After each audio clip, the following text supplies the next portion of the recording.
Hi welcome back once again in this Sanyam course.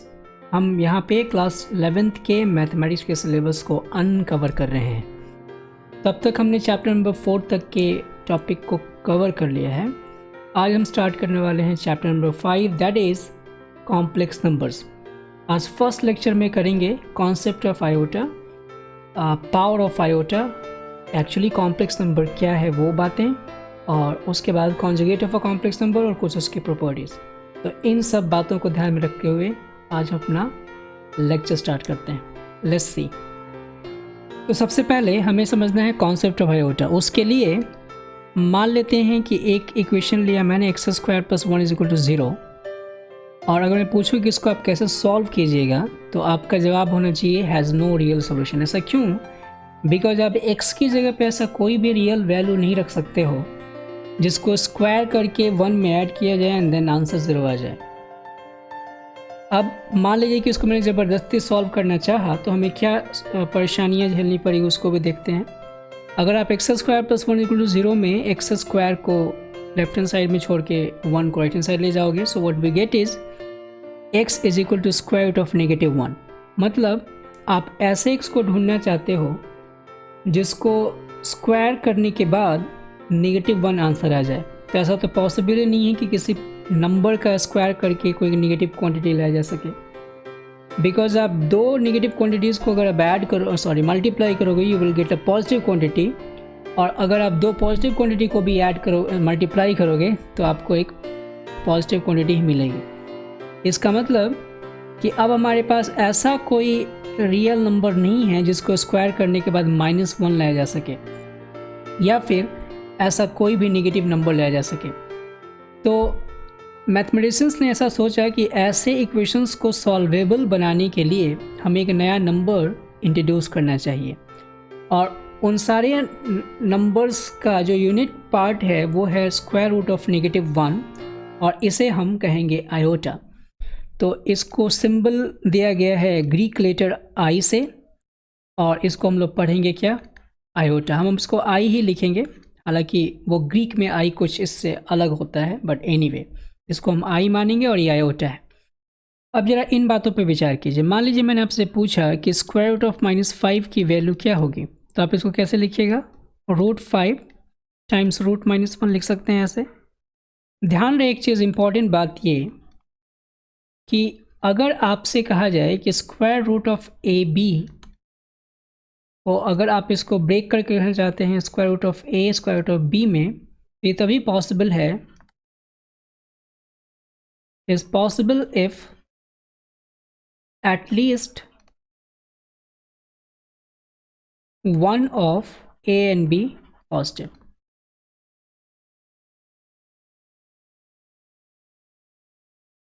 इन दोनों में से कम कोई एक पॉजिटिव होगा तभी आप इसको ब्रेक करके लिख सकते हो। मेरे कहने का मतलब ये है कि ये तो सही है, आप ऐसे लिख सकते हो, लेकिन अगर आपसे पूछा जाए (3 × -2) तो इसको फिर आप (3 × -2) नहीं लिख सकते हो। You can't right like this.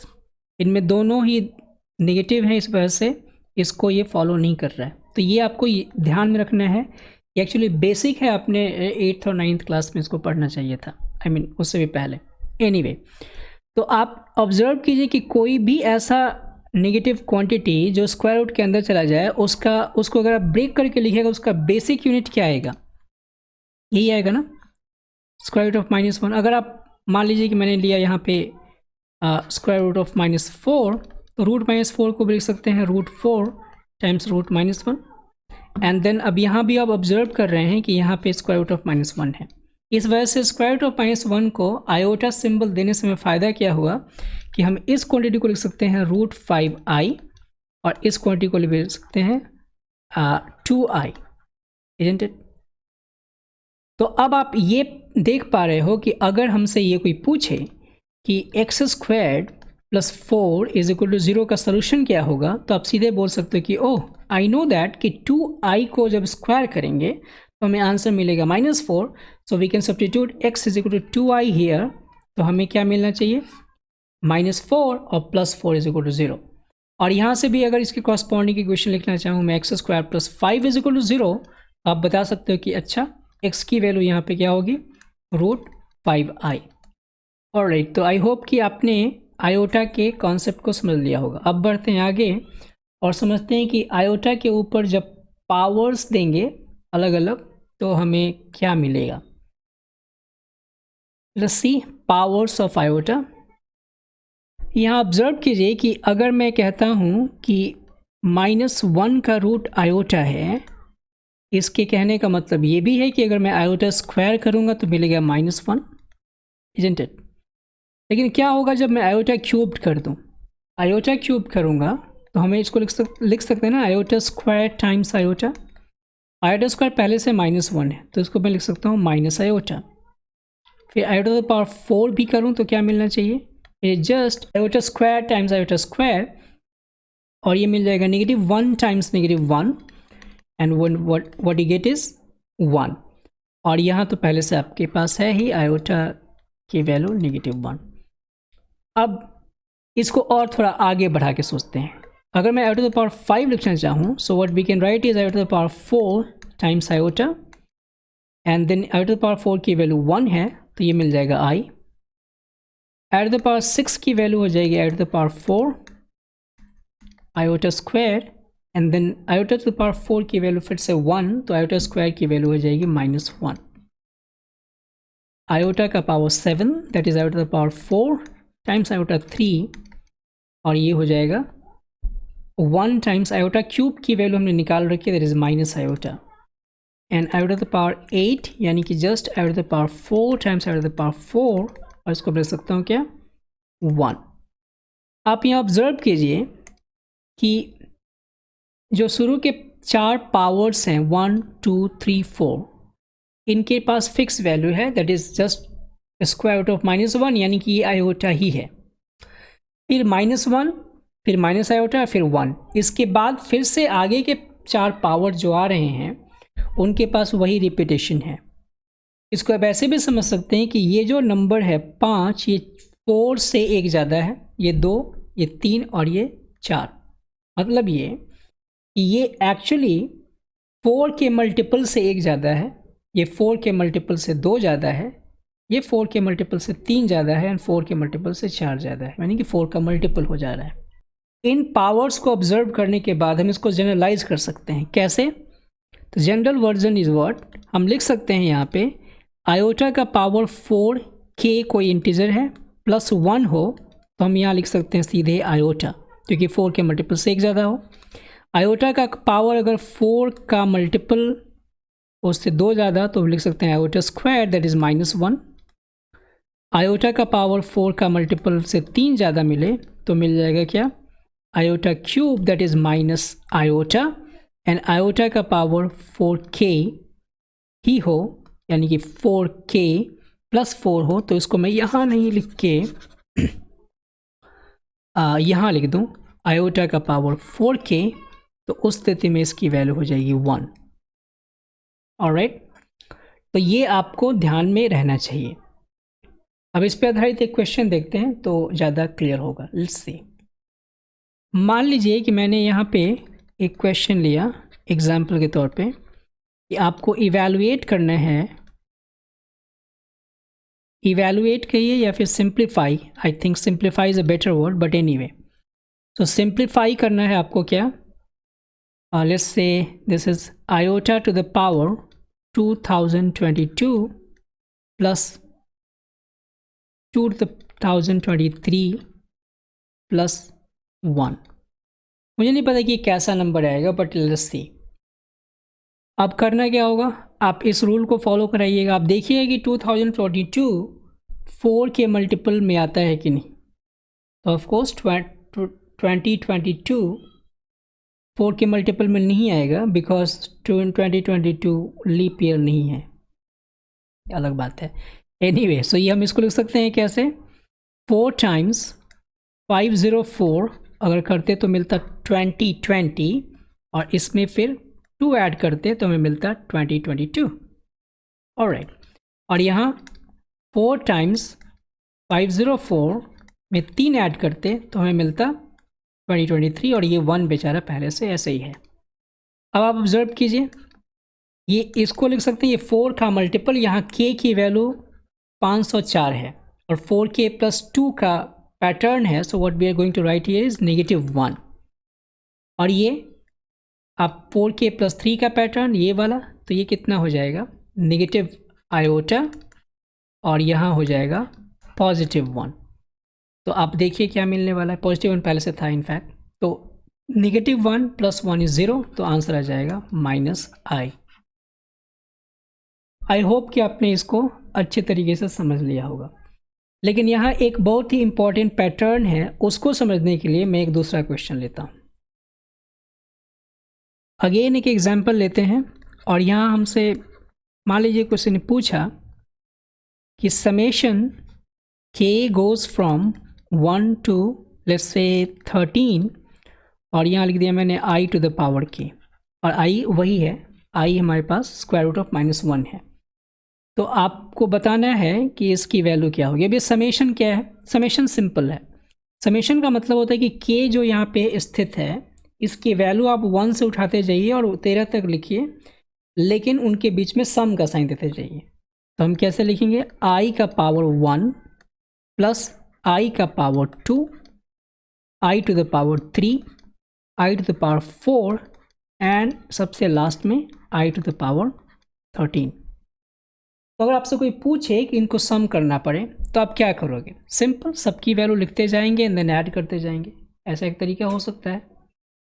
लेकिन आप सोचिए तो पैटर्न तो आपको पता है कि पहले 4 की वैल्यू हमारे पास क्या होगी, i -1 -i and then +1, correct और नॉट। फिर बाकी 4 की वैल्यू वही हो जाएगी और फिर बाकी 4 की वैल्यू वही हो जाएगी।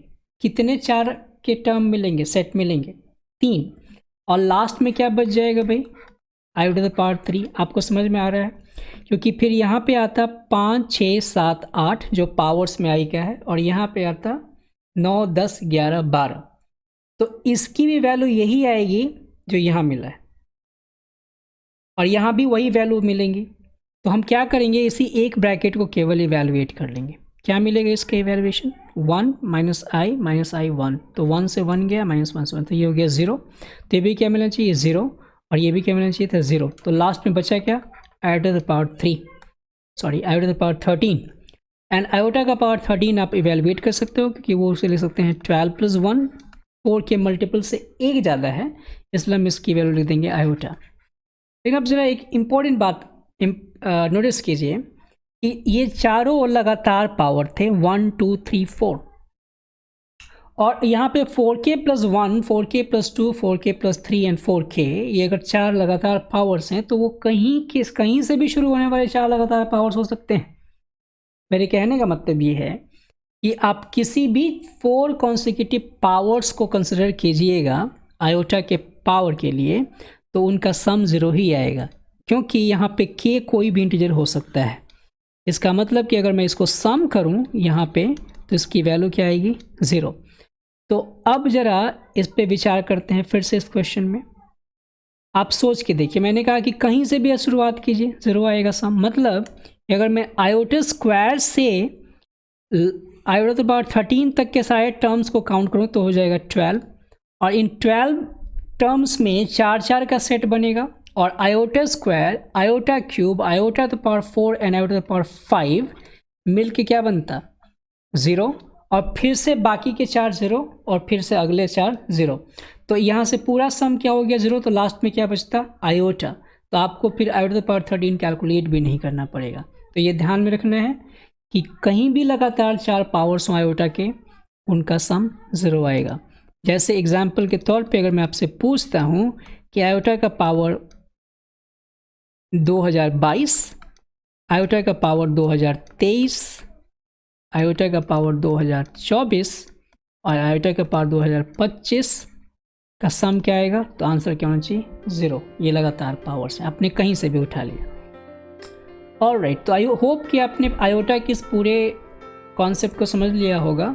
आयोटा क्या है, इमेजिनरी यूनिट है, और आयोटा के पावर्स का भी जो कॉन्सेप्ट था वो भी समझ लिया होगा। अब बढ़ते हैं अपने main topic, that is complex number, जो आयोटा के साथ रिलेटेड है।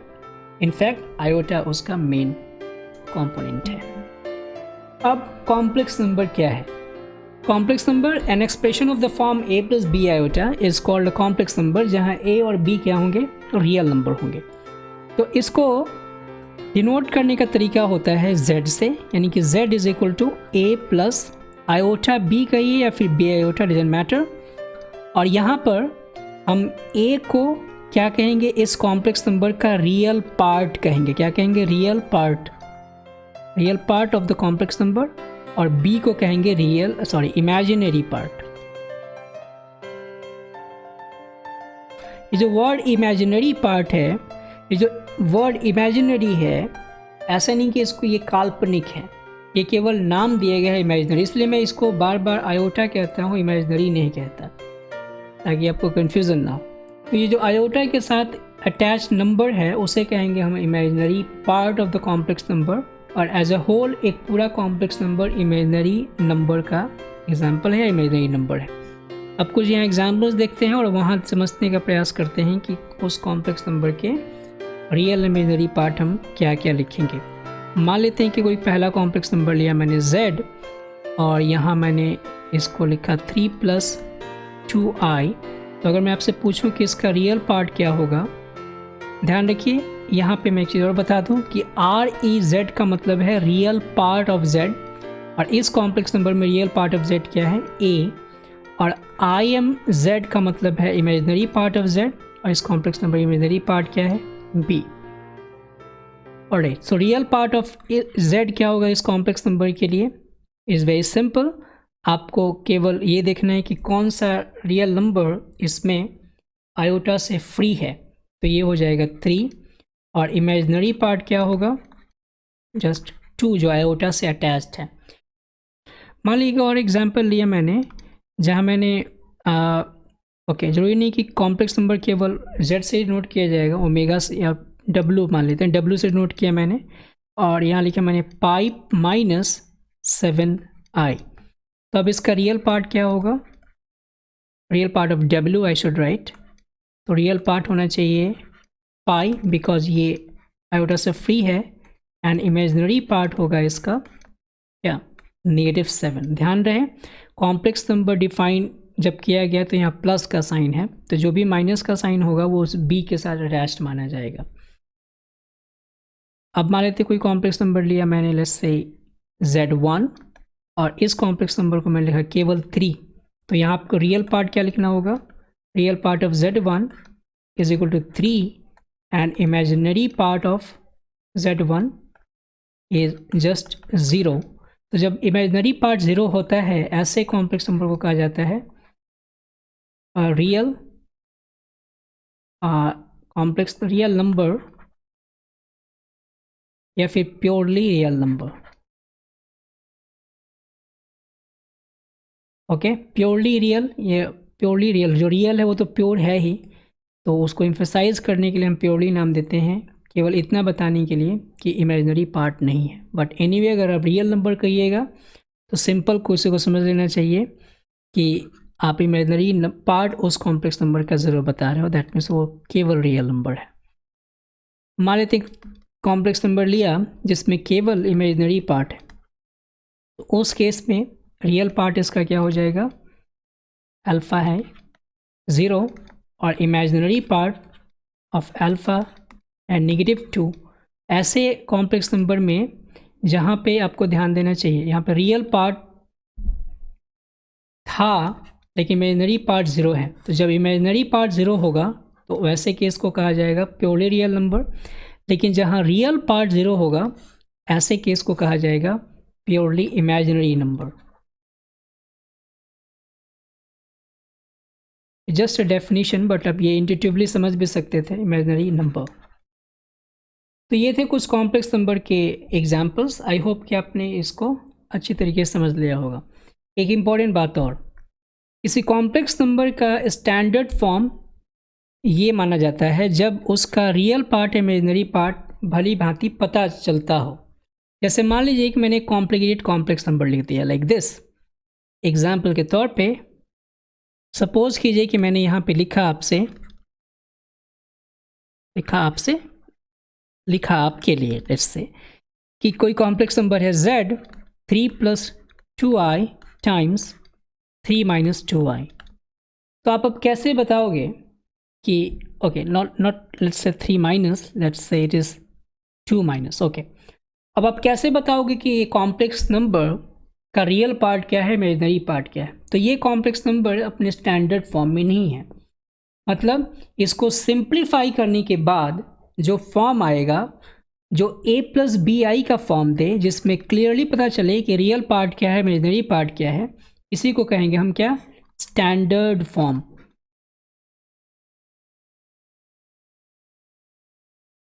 So standard form.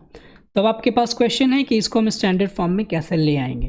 तो वेरी सिंपल, जिस तरीके से आप सिंपल मल्टीप्लिकेशन करते हो दो ब्रैकेट का, दो टर्म्स का, वैसे ही यहाँ पे करेंगे। तो मल्टीप्लाई करते हैं, 3 × 2 = 6, देन 3 × -2i, सो -6i, और यहाँ पे हो जाएगा 2 × 2 that is 4i, and then -4, and then i × i is i²। आप इसको समझ रहे हो? आप जब भी कंफ्यूज हो इसमें करने में या फिर समझने में, तो आप सिंपली आयोटा की जगह पे -1 का स्क्वायर रूट पुट करके सोचिए कि अगर यहाँ पे मान लीजिए 2√5 होता और यहाँ 2√5 होता, तो आप कैसे करते? आप √5 को तो छोड़ के करते ना। तो वैसा ही कुछ यहाँ पे हो रहा है। ये हो जाएगा 6 और -6i + 4i हो जाएगा -2i, और यहाँ हो जाएगा 4 आयोटा स्क्वायर की वैल्यू हो जाएगी -1, तो ये बन जाएगा +4, और इसलिए आंसर हो जाएगा 10 - 2i। और यहाँ आप इजीली पहचान सकते हो ये इस कॉम्प्लेक्स नंबर का रियल पार्ट है, मतलब रियल पार्ट ऑफ z इस कॉम्प्लेक्स नंबर के लिए 10 है, और इमेजिनरी पार्ट ऑफ z इस कॉम्प्लेक्स नंबर के लिए -2 है। ऑलराइट, तो अब आप इसको पॉज कीजिए वीडियो को, एंड आप जो भी अब तक मैंने पढ़ाया है उसको एक बार फिर से रिविजिट कीजिए। You can get the idea. अब समझते हैं कि conjugate of a complex number क्या है। तो मान लेते हैं कोई कॉम्प्लेक्स नंबर है z जो है a + iota b या bi, लेट अस से bi।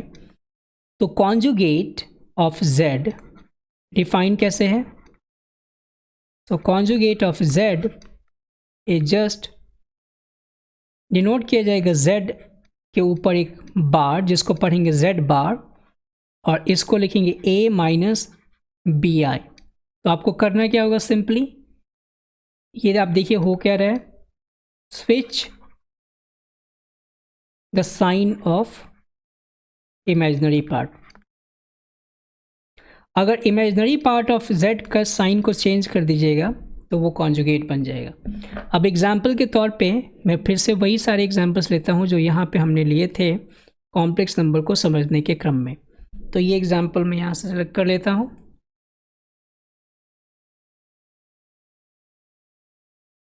Let me paste it here. Okay, तो ये हमारे पास कॉम्प्लेक्स नंबर्स हैं, और इसका अगर कॉन्जुगेट फाइंड करने के लिए कहा जाए, so what is z bar for the first, क्या करना होगा, ये हो जाएगा 3 - 2 आयोटा। इस कॉम्प्लेक्स नंबर का कॉन्जुगेट क्या होगा, just switch the sign of the imaginary part, ये हो जाएगा पाई + 7 आयोटा। और यहाँ पे z बार, क्योंकि केवल आप इमेजिनरी पार्ट के साइन को चेंज करोगे, there is no imaginary part, so the z bar is only 3। यहाँ हो जाएगा, क्योंकि इमेजिनरी पार्ट के साइन को चेंज करते हैं, इमेजिनरी पार्ट है -2, तो ये हो जाएगा 2i। तो ये है कॉम्प्लेक्स नंबर का कॉन्जुगेट। लेकिन अब जरा विचार करके देखिए कि आखिर में इसकी आवश्यकता क्यों पड़ती है। क्या आपने कभी भी अपने मैथमेटिक्स के लर्निंग अब तक की जो लर्निंग रही है उसमें इस तरीके का एनालॉगस कॉन्सेप्ट देखा है? ऑफ कोर्स देखा हो, भले ही आपने उसको रियलाइज़ नहीं किया होगा या फिर इस नाम से नहीं जानते होगे। आपको ध्यान है कि अगर मैं आपसे कहूँ कि 3 + √5 को डिनोमिनेटर में लिखा गया हो, तो इसको आप रैशनलाइज कीजिए। तो रैशनलाइज, डिनोमिनेटर को रैशनलाइज कीजिए। इसको करने के लिए क्या करते हैं आप मल्टीप्लाई करते हैं 3 - √5 एंड डिवाइड करते हैं फिर 3 - √5 से। तो जो 3 माइनस रूट 5 से आपने मल्टीप्लाई और डिवाइड किया है, इस 3 माइनस रूट 5 को 3 प्लस रूट 5 का कॉन्जुगेट कहते हैं। और यहाँ भी आपने क्या किया है, जो इरेशनल पार्ट है उसके साइन को केवल स्विच किया है कॉन्जुगेट को फाइंड करने के लिए। They are conjugate of each other in fact. तो इससे फ़ायदा क्या होता है? फ़ायदा ये होता है कि जैसे आप इसको रैशनलाइज कर पाओगे, आप सीधे पहचान पाओगे कि ये जो इरेशनल नंबर था उसका रैशनल पार्ट क्या है और इरेशनल पार्ट है। कैसे? आपको मैं करके दिखाता हूँ। 3 माइनस रूट 5 और ऊपर आ जाएगा और यहाँ हो जाएगा 9 माइनस 5 दैट इज़ 4। और जैसे आपने ऐसा किया, you can get that idea कि 3/4 इस इरेशनल क्वांटिटी का रैशनल पार्ट है और ये √5/4 इरेशनल पार्ट है, इजंट इट? और इसी इरेशनल पार्ट के होने की वजह से ये पूरा कॉम्प्लेक्स नंबर, पूरा नंबर इरेशनल नंबर कहला रहा है। इन द सिमिलर मैनर, इस पूरे कॉम्प्लेक्स नंबर में किसी भी कॉम्प्लेक्स नंबर को उठा के देखिए, 3 जो है वो रियल पार्ट है और 2 इमेजिनरी पार्ट है, लेकिन इस 2 आयोटा के होने की वजह से ये पूरा नंबर इमेजिनरी नंबर या फिर कॉम्प्लेक्स नंबर कहला रहा है। इनफैक्ट जो इमेजिनरी पार्ट है वो केवल 2 आयोटा है, इमेजिनरी केवल इसी के पास है। अगेन जिसके साथ आई है वो इमेजिनरी है। ऑलराइट, तो यहाँ भी वही कॉन्सेप्ट है कॉन्जुगेट को इंट्रोड्यूस करने के लिए। तो क्या हम ऐसा एग्जाम्पल देखेंगे? ऑफ कोर्स देखेंगे। Let's see what do I mean. Suppose कीजिए कि हमारे पास कोई एक क्वेश्चन है, z is equal to 5 + 7i and divide by 3 - 2i। Random ऐसा क्वेश्चन ले लिया मैंने और आपसे पूछा जाए कि इस कॉम्प्लेक्स नंबर का अब रियल पार्ट और इमेजिनरी पार्ट बताइए। आप कैसे बताएंगे? You can't actually do it अगर आप इसको सिंप्लीफाई जब तक नहीं कीजिएगा। मतलब ये कि आपको इनडायरेक्टली पूछा जा रहा है, we have to find real part of z as well as imaginary part of z। तो आपसे इनडायरेक्टली पूछा जा रहा है कि एक्सप्रेस कीजिए z as a + iota b। तो अगर आप a + iota b के फॉर्म में इसको लिख पाएंगे तो आप सीधे रियल पार्ट और इमेजिनरी पार्ट को पहचान पाएंगे। और ऐसे ही क्वेश्चंस को, ऐसे ही सिचुएशंस को हैंडल करने के लिए कॉन्जुगेट की आवश्यकता पड़ती है। एटलीस्ट कॉन्जुगेट्स के बहुत आगे सारे रोल होंगे, बट एक्चुअली ये हमारे सिलेबस के स्कोप से बाहर का चीज़ है। अभी हम केवल इतना ही जानेंगे। ऑलराइट, तो यहाँ पर हमें क्या करना होगा, इस कॉम्प्लेक्स नंबर के डिनोमिनेटर को देखना हो कि वो क्या है और उसके कॉन्जुगेट से मल्टीप्लाई और डिवाइड करना होगा। Let's do it. सो हो जाएगा 5 + 7i डिवाइड बाई 3 - 2i और इसके कॉन्जुगेट को मैंने लिखा, क्या लिखेंगे भाई? 3 + 2i डिवाइड बाई 3 + 2i। अब आप इसको मल्टीप्लाई कीजिए तो हो जाएगा 15, then 5 to the 10i, then 21i, and then 14i squared, i squared rather, and denominator में क्या हो जाएगा 9। और यहाँ देखिए a - b, a + b का फॉर्मेट है, so you will write a squared - b squared, so 9 - 2i squared। यहाँ हो जाएगा 15, that is 10i + 21i, that is 31i, और यहाँ हो जाएगा -14 और ये कितना हो जाएगा 2 iota square, 2 to the 4 but iota square is -1, सो ये ऐड होके मिल जाएगा +13 और यहाँ 1 + 31i divide by 13। We can separate, so 1/13 and 3/13 iota। इसमें आपको क्लियरली पता चल रहा है कि this is our real part और ये है इमेजिनरी पार्ट।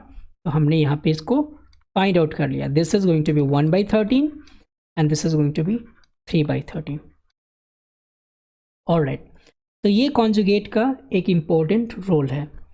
अब समझते हैं कि इन कॉन्जुगेट्स की जनरली क्या क्या प्रॉपर्टीज हो सकती हैं।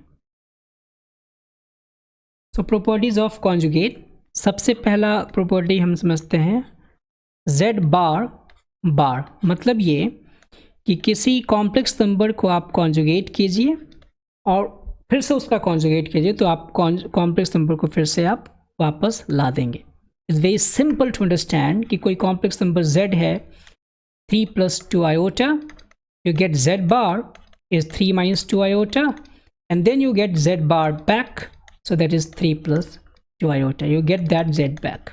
It's not so difficult to understand. दूसरी प्रॉपर्टी हम कह सकते हैं क्या?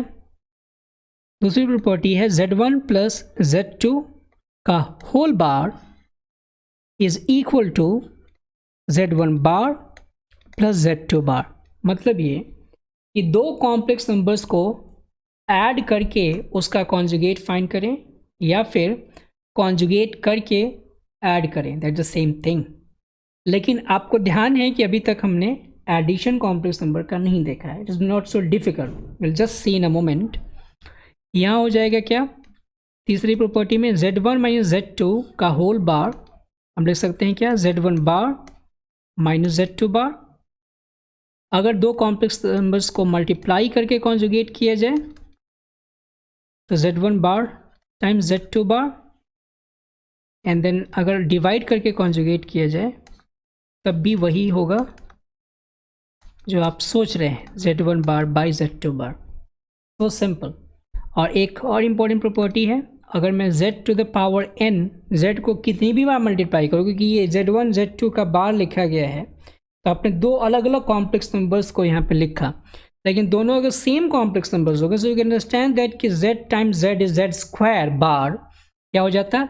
z बार टाइम्स z बार, यानी कि मॉड z बार का स्क्वायर।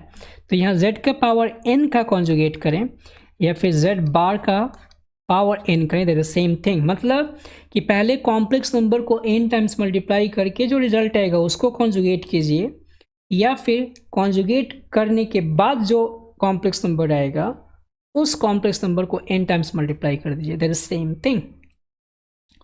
तो ये है प्रॉपर्टीज ऑफ कॉन्जुगेट। लेकिन एक इंपॉर्टेंट चीज़ ये कि हम आखिर में कॉम्प्लेक्स नंबर्स को ऐड या सब्ट्रैक्ट कैसे करेंगे। मल्टीप्लिकेशन तो हमने समझ लिया है, अभी देखा हमने कई बार दो कॉम्प्लेक्स नंबर्स को मल्टीप्लाई करके, लेकिन एडिशन और subtraction is the same thing. जैसा आप इंट्यूटिवली समझ पा रहे हो वैसा ही है, ये बिल्कुल वैसे ही कॉन्सेप्ट को, अलजेब्रा को फॉलो करता है। जैसा रियल नंबर में आप ऐड और सब्ट्रैक्ट करते हो वैसा ही। जैसे एग्जाम्पल के तौर पे अगर मैं एडिशन को दिखाना चाहूँ, z1 है मान लीजिए 3 + 2 iota एंड z2 है सपोज कीजिए 3 + 4 iota, and we want to add them, so z1 + z2 क्या हो जाएगा? सिंपल, आप रियल पार्ट को रियल पार्ट से ऐड कीजिएगा। सो 3 और 3 आपस में ऐड होगा तो हो जाएगा 6, और इमेजिनरी पार्ट को इमेजिनरी पार्ट से ऐड कीजिएगा, सो दैट इज 6 iota। तो ये हो गया 6 + 6। बट इनफैक्ट आप यहाँ देखिए, आपने जब ये मल्टीप्लाई करना सीखा था तो यहाँ आपने जैसे कि ये मल्टीप्लाई किया 5 + 7 iota एंड 3 + 2 iota, तो यहाँ 10 iota एंड 21 iota को आपने ऐड ही किया था। तो दो कॉम्प्लेक्स नंबर में आपने क्या किया है? इस दो कॉम्प्लेक्स नंबर के इमेजिनरी पार्ट को ऐड किया है और ये रियल पार्ट को ऐड किया है। तो एडिशन वैसा ही होगा जैसा आप सोच रहे हो। इन सिमिलर वे अगर सब्ट्रैक्ट करना पड़े तब भी वो सही होगा। तो यहाँ मेरा अपॉर्चुनिटी है कि मैं इसको प्रूव करके दिखा दूँ इस एग्जाम्पल के थ्रू, इसको वेरीफाई करके। तो हम क्या कर देंगे, z1 + z2 का बार, एक्चुअली मैं इस एग्जाम्पल को, इस प्रॉपर्टी को यहाँ से वेरीफाई कर रहा हूँ। तो z1 + z2 का बार में लिखना चाहता हूँ तो हो जाएगा 6 - 6 iota। लेकिन राइट हैंड साइड में क्या है? ये तो हो गया आपका left hand side LHS। Right hand side में क्या होना चाहिए था? इस z1 बार, तो इस 3 - 2 iota, और उसके साथ आप ऐड कर पा रहे हैं 3 - 4 iota को, this is z2 bar. I hope कि आप समझ पा रहे हैं। This is your z1 bar and this is z2 बार। हम इन दोनों को ऐड कर रहे हैं, तो यहाँ क्या हो जाएगा 3 + 3 that is 6 and -6 iota। So you get that कि LHS और RHS इक्वल आ रहा है। तो ये सारी प्रॉपर्टीज़ हैं, इसको आपको ध्यान रखना चाहिए। ये आगे आपको हेल्प करेंगे क्वेश्चंस को हैंडल करने में, जो कॉन्जुगेट वाले क्वेश्चंस होते हैं उनको हैंडल करने में। तो फिर से मैं चाहूँगा कि आप थोड़ा सा पॉज कीजिए and then you can just see what we have covered so far. Next topic है, इज़ नॉट अ टॉपिक, ये एक पर्टिकुलर टाइप का क्वेश्चन पूछा जाता है आपसे, और यहाँ पे multiplicative inverse of a complex number. तो मैं अब क्या करता हूँ कि फिर से वही सारे एग्जांपल्स लेता हूँ जो हमने वहाँ पे लिया था, और इन सभी एग्जांपल्स में इनका मल्टीप्लिकेटिव इन्वर्स फाइंड करेंगे। तो let me just write it, find multiplicative inverse इन सब का। तो मल्टीप्लिकेटिव इन्वर्स का मतलब क्या है? It's very simple. Multiplicative inverse का मतलब होगा कि अगर हमारे पास ये z है तो इसका मल्टीप्लिकेटिव इन्वर्स होगा 1/z। तो हम फाइंड करना चाहते हैं z का multiplicative inverse, that is 1/3 + 2 iota. लेकिन उद्देश्य ये है ऐसे इक्वेशन को पूछने का कि आप इस कॉम्प्लेक्स नंबर को उसके स्टैंडर्ड फॉर्म में लिख के दिखाइए। मतलब जो मल्टीप्लिकेटिव इन्वर्स फाइंड कर रहे हैं उसका एक्चुअली रियल पार्ट और इमेजिनरी पार्ट पता होना चाहिए। तो हमें क्या करना होगा, इसके कॉन्जुगेट से मल्टीप्लाई एंड डिवाइड। आपने सही समझा। तो यहाँ आप कर सकते हो, ये हो जाएगा 3 - 2 आयोटा, एंड देन ये हो जाएगा 9 एंड -2 आयोटा स्क्वायर हो जाएगा +4। तो आंसर हो जाएगा क्या, 3/13 - 2/13 iota. Let me scroll it a little. Alright, तो ये हमारा मल्टीप्लिकेटिव इन्वर्स आ गया है। अब अगर इस एग्जाम्पल की बात की जाए तो फिर से आप क्या करोगे, इट्स 1/w और ये हो जाएगा 1/π - 7i, और उसको मल्टीप्लाई करना है और डिवाइड करना है पाई + 7i से रेस्पेक्टिवली। तो ये हो जाएगा पाई + 7i न्यूमरेटर में, और डिनोमिनेटर में हो जाएगा pi squared + 7 iota square, that is 49। तो ये बस आ गया। इसका मल्टीप्लिकेटिव इन्वर्स क्या होगा, just 1/z1, you don't have to do anything, it's 1/3। और इसका मल्टीप्लिकेटिव इन्वर्स क्या होगा, 1/α, दैट इज़ 1/-2i। अब यहाँ -2i फिर से एक कॉम्प्लेक्स नंबर डिनोमिनेटर में ही है, तो हमें क्या करना चाहिए, इसके कॉन्जुगेट से मल्टीप्लाई और divide. So will just multiply and divide by 2 iota. तो ये क्या मिल जाएगा, जैसे 2 आयोटा, और ये हो जाएगा डिनोमिनेटर में 4, सो दैट इज़ 1/2 आयोटा। यहाँ पर मल्टीप्लिकेटिव इन्वर्स का मतलब क्या है, फिर थोड़ा सा हम समझ लेते हैं। मल्टीप्लिकेटिव इन्वर्स का मतलब है कि दो complex number z1 and 1/z1, ये दो कॉम्प्लेक्स नंबर को मल्टीप्लाई करने के बाद 1 आ जाए, तो z1 को 1/z1 का मल्टीप्लिकेटिव इन्वर्स, या फिर वाइस वर्सा 1/z1 को z1 का मल्टीप्लिकेटिव इन्वर्स कहा जाएगा।